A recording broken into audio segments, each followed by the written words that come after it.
நம சிவாய. உறவுகள் அனைவருக்கும் அன்பு வணக்கம். எல்லோரும் நலமாக இருக்க நினைக்கின்றேன். எல்லோரும் நலமாக இருக்க வேண்டும் என்று எல்லாம் வல்ல இறைவனை பிரார்த்தித்தவனாக பழமை போன்ற ஒரு குரலை காணொலி வடிவிலே பதிவிட்டு வருகிறேன். இன்றைய தினம் நாங்கள் காண்க இருக்கின்ற குரல் நல்லொரு குரலாக அமைய இருக்கின்றது. எல்லோருக்கும், அதாவது எங்களுடைய சமுதாயத்திலே பல பேருக்கு பொருந்தக்கூடிய ஒரு குரலாகத்தான் அமையும் என்று நினைக்கின்றேன். 1330 குரலிலே 327வது குரலாக இன்றைய குரல் அமைய இருக்கின்றது. அதற்கான உரைகளும் நல்ல உரைகள் அமைய பெற்றிருக்கின்றது. நாங்கள் முதலில் குரலை காண்போமாக இருந்தால், தன்னுயிர் நீப்பினும் செய்யற்க தன் பிறிது இன்னுயிர் நீக்கும் வினை. தன்னுயிர் நீப்பினும் செய்யற்க தான் பிறிது இன்னுயிர் நீக்கும் வினை என்பதாக அமைந்திருக்கின்றது. அதற்கான முதலாவது உரையை நாங்கள் பார்ப்போமாக இருந்தால், தன்னுயிரை உடம்பிலிருந்து நீங்கி செய்வதாக இருந்தாலும், தன்னுயிர் உடம்பிலிருந்து நீங்கி செல்வதாக இருந்தாலும் அதை தடுப்பதற்காக தான் வேறொரு உயிரை நீக்கும் செயலை செய்யக்கூடாது. எங்களுடைய உடம்பிலே இருந்து எங்களுடைய உயிர் பிரிய போகிறது என்றாலும் அதை தடுப்பதற்காக நாங்கள் இன்னொருவருடைய உயிரை பறிக்கும் செயலை நாங்கள் செய்யக்கூடாது. அதாவது நாங்கள் செய்த குற்றத்துக்கு நாங்கள் தான் தண்டனை அனுபவிக்க வேண்டும். அந்த தண்டனையை இன்னொருவர் மீது சுமத்தக்கூடாது. இன்னொருவரை அந்த பழியிலே நாங்கள் மாட்டிவிடக்கூடாது என்பதைத்தான் முதலாவது உரை அழகாக சொல்லியிருக்கின்றது. ஆனால் எங்களுடைய சமுதாயத்திலே நாங்கள் எங்கள் கண்கூடாக பலரை கண்டிருப்போம்.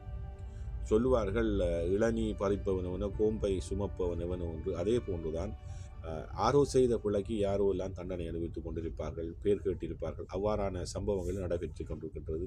அதைத்தான் முதலாவது உரை அழகாக சொல்லியிருக்கின்றது. தன் உயிரை உடம்பிலிருந்து நீங்கி செல்வதாக இருந்தாலும் அதை தடுப்பதற்காக தான் இன்னொருவருடைய உயிரை நீக்கும் செயலை செய்யக்கூடாது என்பதைத்தான் முதலாவது உரை அழகாக சொல்லியிருக்கின்றது. அதே போன்றுதான் கலைஞர் அவர்களும் தன்னுயிர் நீப்பினும் செய்யற்க தான் பிறிது இன்னுயிர் நீக்கும் வினை என்ற குரலுக்காக அழகான ஒரு உரையை தந்திருக்கின்றார்கள். முதலாவது உரையை போன்றுதான் அவருடைய உரையும் அமைந்திருக்கின்றது. தன்னுயிரை போவதாக இருந்தாலும் கூட அதற்கு இன்னொரு உயிரை போக்கும் செயலில் ஈடுபடக்கூடாது.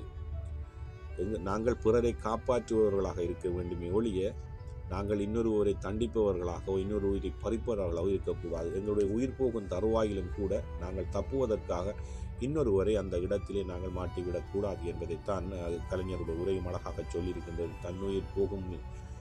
தன்னுயிர் போவதாக இருந்தாலும் கூட அதற்காக இன்னொரு உயிரை போக்கும் செயலில் நாங்கள் ஈடுபடக்கூடாது என்பதாக கலைஞருடைய உரை அமைந்திருக்கின்றது. அதே போன்றுதான் சாலமன் பாப்பையா அவர்களும் அழகான ஒரு உரையை தந்திருக்கின்றார்கள். தன்னுயிர் நீப்பினும் செய்யற்க தான் பிறிது இன்னுயிர் நீக்கும் வினை என்ற குரலுக்காக அதை பார்ப்போமாக இருந்தால், தன்னுயிரே இழக்க நேர்ந்தாலும் பிற உயிரை அதன் உடம்பிலிருந்து போக்கும் செயலை நாங்கள் செய்யக்கூடாது. இதே 3 உரைகளும் நல்ல உரைகளாக அமைந்திருக்கின்றது. தன்னுயிரை இழக்க நேர்ந்தாலும் பிற உயிரை அதன் உடம்பில் இருந்து போக்கும் செயலை நாங்கள் செய்யக்கூடாது. எங்களுடைய உயிர் போக போகுது என்ற சந்தர்ப்பத்திலும் கூட நாங்கள் அந்த இடத்தில் பிற உயிரை அந்த இதிலே நாங்கள் மாட்டிவிடவும் கூடாது. பிற உயிரை பறிக்கும் செயலிலும் கூட நாங்கள் ஈடுபடக்கூடாது என்பதைத்தான் சாலமன் பாப்பையா உரையும் அமைந்திருக்கின்றது. உண்மையிலேயே இன்றைய குரலுக்கான 3 உரைகளும் நல்ல உரைகளாக அமைந்திருக்கின்றது. அது ஒன்றை தான் எங்களுக்கு அழகாக சொல்லி இருக்கின்றது.